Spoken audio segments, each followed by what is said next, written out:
Alright, so this is a this is gonna be a video on making diamond doors. You'll see these doors in a lot of mid-century modern furniture. It's pretty unique design. And anyway, I thought because I'm always designing furniture, I thought that I would go ahead and make one of these. I've never made one before, but I went ahead and took a stab at it. And I'm going to show you guys my little router setup that I made, and I'm going to show you a couple different ways to make these. Now, these particular doors, pulling up here. These particular doors have a fairly pronounced diamond pattern that looks fantastic when it's painted. And because we paint a lot of furniture, that's why I elected to paint this, so I could see what the detail looks like on a different projection. Right? The projection is how far the diamond part sticks out. And anyway, this looks pretty cool. This one I made out of 2 pieces of 1/2-inch MDF that I glued together, which you'll see in the video. And then I went ahead and just started routing this thing. Now I've got another one over here that is, this is a pink color, we're calling peony pink. But this one has more of a projection. The projection on this one is more like 1.25 inches. So it's significantly more than the green door. And anyway, you can see that it looks pretty cool too. So anyway, because I'm always trying to design new things, I figured I'd take a stab at this. This one is 3 pieces of MDF, 1/2-inch MDF glued together.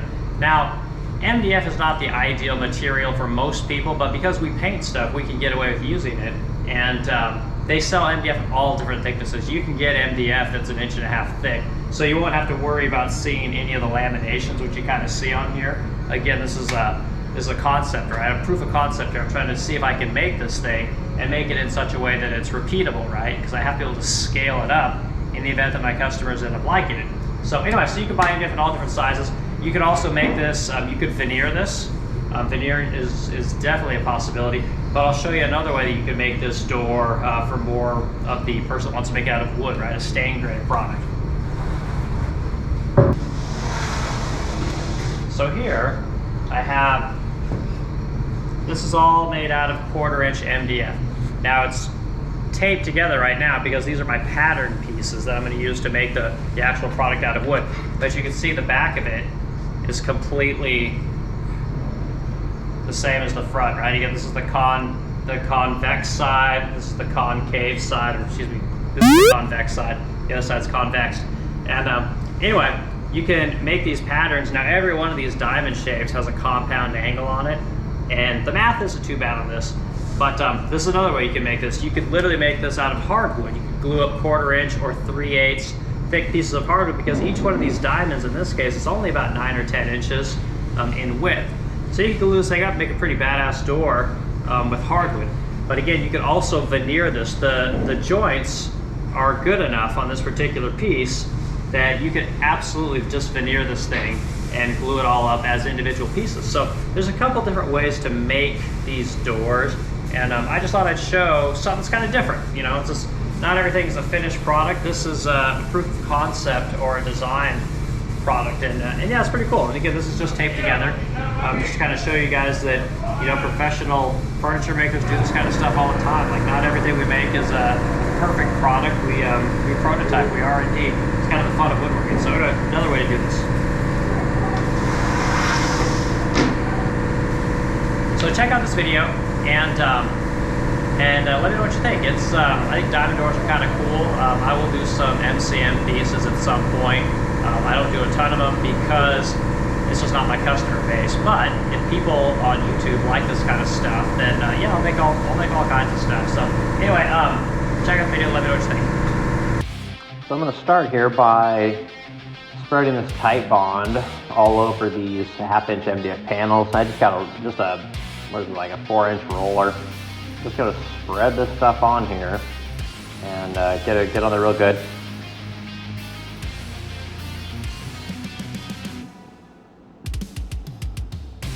We'll stack these glued up boards on top of each other.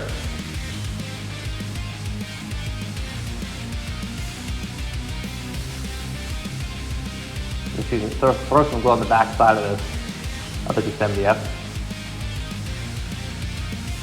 You'll get all 3 of these put together. Now I'm going to take some 2-inch tape, and it doesn't matter, you know, painter's tape, mask tape, whatever. tape, throw stuff on here, and this is just to hold these pieces together as we're going to put them on our vacuum press. So we'll head over here to the vacuum press, and we're going to put these panels in this bag here. And I've got a sheet of 3/4 inch MDF inside the bag, helps keep everything nice and flat. But I'm putting some cloth, just some cotton cloth on top of the piece to give it room for the air to go around the cloth. It helps to allow it to suck down better. If you don't put any cloth in there, it will not suck all the air out. You won't be able to build up the pressure that you need or the vacuum you need. So you see it sucked all down, and vacuum bag works great. It doesn't take a lot of pressure, but the vacuum press works fantastic. So this thing's glued up for a couple hours, then pressed for a couple hours. We'll go ahead and take it out of here. We're going to run it back over to the shop and start the routing. So I got my router set up, and this is messy as hell, but like I said, I'm just trying to figure this process out. I'm just playing around with ideas. I got a 2-inch surfacing bit on this router, and you'll see on one side of here I have a 1.5 inch panel, and then I have a 1-inch piece of steel. And I don't know why I use the steel, I just had it laying around. And on the other side, I want to say that I have about 3 inches stacked up there. So I'm working at a specific pitch, as you can see, and you kind of got to play around with it to figure out what you want to do. But I think in the end I figured out that basically I got 2.5 inch on one side, and I got 3.5 inch on the other side. So I'm creating whatever that pitch might be over, an 18-inch span in this case. And I'm just running this thing back and forth and just lowering it down, nice and slow. And it's cleaning up really well. I mean, the router bit cuts fine. I think this router is just 1 3/4 inch, 1 3/4 horse Porta cable router that I had laying around, and I just slapped it in this. The wood that the router is attached to is actually a straight edge that I use for framing up cabinets. I just cut a hole in it, stuffed my router in there, just started routing away. And anyway, it works real good. It's cleaned up the material real well, and you can see that I'm just walking this thing down until I get to the center of my board, and I turn the thing around, I hit the other side, and I'm gonna get ready here. I'm gonna turn it again, and we'll hit the other side. So it's a lot of work. I want to say this process probably took me 20 minutes of routing, but you see here I'm turning the piece, and because you're going a longer span, you actually need to raise the one side. And you can see I did that in my video here. You need to raise that one side a good 1/2 inch. And then do the same process. And of course this way it's much easier because it's much less material to take off, so it goes really fast. And I put down just a little bit of tape to keep that thing from moving. It's wedged in there really good, so there was never any danger of it moving. And the router is very easy to control. The weight of the router and the straight edge makes it extremely easy to control. So there's no worries about it getting away from you. You just got to hang on to it. Now here I take my apparatus apart, and I'm just going to sand this thing real quick. And I sand it with 80 grit and 150, just so I can get some quick paint on it. Then you can see the green piece. You can kind of see the diamond pattern, but I'll show you more of that in a second. So here you can kind of see side profile. The unpainted one, the pitch is much greater, or the projection I should say, is much greater than the green one. But they both look great.